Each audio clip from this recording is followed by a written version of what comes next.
작성자의 남편에겐 오래된 안 좋은 습관이 하나 있다고 하는데요. 받기 싫은 전화가 계속 오면 휴대폰 전원을 끄는 것입니다. 친구들과 술을 마시거나 놀고 있을 때면 집에서 걸려오는 전화는 물론 가족들의 전화도 핸드폰 전원을 꺼버려 아예 받지 않는다고 하는데요.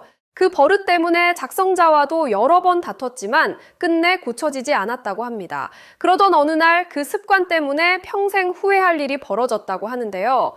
지난달 병원에 입원 중이던 시어머니의 상태가 급격히 나빠져 가족들은 임종실로 옮긴다는 연락을 받았다고 합니다. 작성자는 아이들을 데리고 병원으로 향하는 동시에 친구들을 만나러 나간 남편에게 계속 전화를 걸었다고 하는데요. 하지만 작성자가 전화를 하자 남편은 또다시 핸드폰을 꺼버렸다고 합니다. 작성자와 가족들은 어쩔 수 없이 남편 친구들에게 하나씩 연락을 돌렸고 남편이 자주 가는 식당과 노래방까지 전화하며 행방을 찾았다고 하는데요.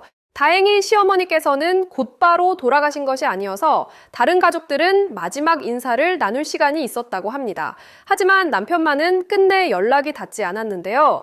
결국 작성자는 결혼식 이후 한 번도 연락한 적 없는 남편 지인들에게까지 SNS 메시지를 보내며 제발 남편에게 연락 좀 해달라고 부탁했다고 합니다.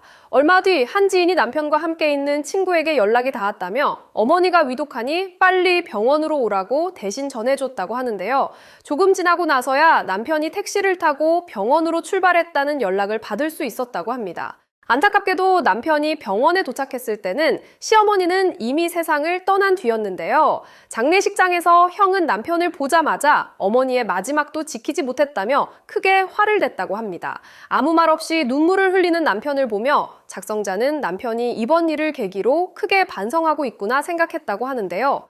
하지만 장례를 모두 마친 뒤 남편은 예상 밖의 말을 꺼냈다고 합니다. 평소 작성자가 전화를 자주 하며 귀찮게 했기 때문에 자신이 휴대폰을 꺼버리는 습관이 생긴 것이고 결국 어머니의 임종을 지키지 못한 것도 작성자 때문이라고 말한 것입니다.